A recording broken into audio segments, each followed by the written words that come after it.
Hello दोस्तों, स्वागत है आप सभी का मेरे चैनल NRJ अड्डा 07 में। आज हम पढ़ेंगे वेंकटमुखी का जीवन परिचय। हालांकि ये जो है ये बहुत बड़े कवि संगीतकार माने जाते हैं और कर्नाटक के संगीत विशेषज्ञ हैं। इनके नाम से ही पता चल रहा होगा कि ये कर्नाटक या केरल साइड में से हैं। हालांकि ये बहुत बड़े ही संगीतज्ञ माने जाते हैं। इनका भी मोस्ट इम्पॉर्टेंट है, लेकिन मैं आपको बता दूँ कि इससे जो आपको मैंने क्वेश्चन पेपर डिस्कस कराया है आप उसे एक बार चेक कर लें कि हो सकता है इस बार जो उन्होंने लॉन्ग में क्वेश्चन दिया हो वो शॉर्ट में आ जाए और जो शॉर्ट का दिया हो वो लॉन्ग में आ जाए। तो आपको इस बात का ध्यान रखना है कि कौन सा जो क्वेश्चन है वो ज़्यादा लॉन्ग में आया है। तो आप एक बार क्वेश्चन पेपर ज़रूर जाकर देख लें। मैंने प्लेलिस्ट में पहले ही इसको अपलोड कर दिया है।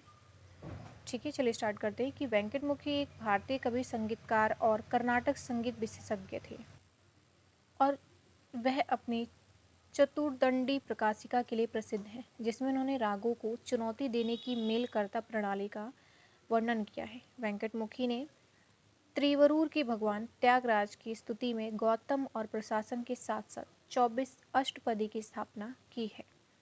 जीवनी इनकी पढ़ते हैं कि वेंकटमुखी या वेंकटेश्वर मित्र संगीतकार, विद्वान और पुजारी गोविंदा दीक्षित के बेटे थे, जो शिवमोग्गा के पास घेनाली के एक कन्नड़ ब्राह्मण थे, जो तंजावुर के रघुनाथ नायक के मंत्री भी थे। उन्हें वीणा की शिक्षा उनके पिता और भाई यज्ञ नारायण ने दी थी।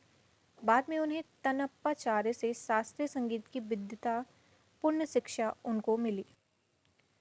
बाद में बाद में उन्हें वेंकटमुखी संस्कृत में भी पारंगत थे। संगीत की विद्वता पूर्व शिक्षा उनको जो मिली थी, उनके पिता की तरह वेंकटमुखी ने रघुनाथ नायक के उत्तराधिकारी विजय राघव नायक के मंत्री के रूप में कार्य किया। उन्होंने यह भी देखा था कि यह देखते हुए कि कर्नाटक संगीत में रागों के कोई आधिकारिक संघ नहीं होने के कारण राजा ने वेंकटमुखी को अपना सबसे प्रसिद्ध काम दिया, चतुरंदी प्रकाशिका को संकलित करने के लिए नियुक्त किया। वह तिरुवर इष्ट देव त्यागेश के भक्त थे और वे उनके सम्मान में 24 अष्टपदी की स्थापना की। वेंकटमुखी ने तनप्पाचार्य की प्रशंसा में गीता गंधर्व जनता की रचना की।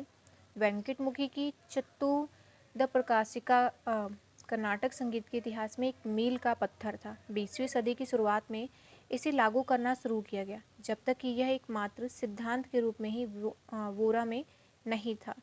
यह स्वरों के आधार पर मेला रागों का एक संस्थान और वैज्ञानिक सिद्धांत देता है। नाम का अर्थ ही है चार कलाकारों का प्रदर्शन या प्रकाश माध्यम में से एक राग स्वयं प्रकट होता है। 10 अध्यायों में से 9वें का अंतिम और भाग लुप्त बताया गया है। उपलब्ध 1200 विषम दोहे सरल सनातन संस्कृत में हैं। उनके पाठ मुद्दू वेंकटमुखी ने एक जुड़े हुए जोड़ों में काम किया। ऐसा कहा जाता है कि वेंकटमुखी ने हरि निपि डंकटक दुष्प्रदेशा ललिता गाकर खुद को राक्षसी से मुक्त चित्रकला कहा था। उन्होंने अपने पेज की भी चिंता की और उन्हें शंख चक्रांग नाट्यचार रीतिगोला शंकर शंख और चक्र के प्रतीक गुणवानी के शासक के आदेश से मुक्त भी कर दिया था। तो इनके बारे में इतनी ही जानकारी अभी प्राप्त है। फिलहाल के लिए इतने ही। धन्यवाद। वीडियो पसंद आए तो चैनल को सब्सक्राइब कीजिए और वीडियो को लाइक कीजिए।